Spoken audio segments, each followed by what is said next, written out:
NT Ramarao గారు ఏదైతే వేశారో అదే దాన్ని ఉరవకొండలో కూడా ఫౌండేషన్ కూడా వేయడం జరిగింది.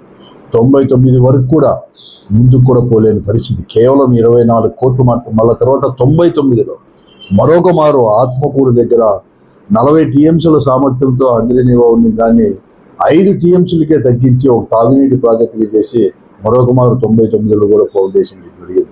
కానీ 99 నుంచి 2004 వరకు కూడా ఎక్కడ కానీ అంజనేనివా అనేది కూడా ఒక కాలువ అనేది కూడా 1 మీటర్ కూడా కాలువ తోయలేని పరిస్థితి. కేవలం ఫౌండేషన్కి 3 మార్లు వేసేటప్పటికి 24,72 లక్షల రూపాయలు మాత్రం ఖర్చు పెట్టారు తప్ప ఎక్కడ కానీ ముందుకు పోలేదు.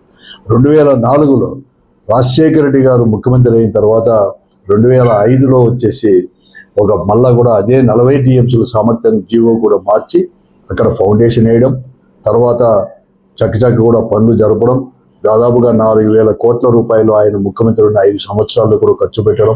ఆ తర్వాత వచ్చిన ముఖ్యమంత్రులు రోషయ్య గారు కానీ అలాగే కిరణ్ కుమార్ రెడ్డి గారు కూడా అందరూ కూడా కలిసి వారు ఒక 2,800 కోట్లు కూడా ఖర్చు పెట్టడం మొదలు వచ్చేసి దాదాపు చేసుకుని మొదటి స్టేజ్ కూడా పూర్తి కూడా చేసుకుని దాదాపుగా 80-85% పనులు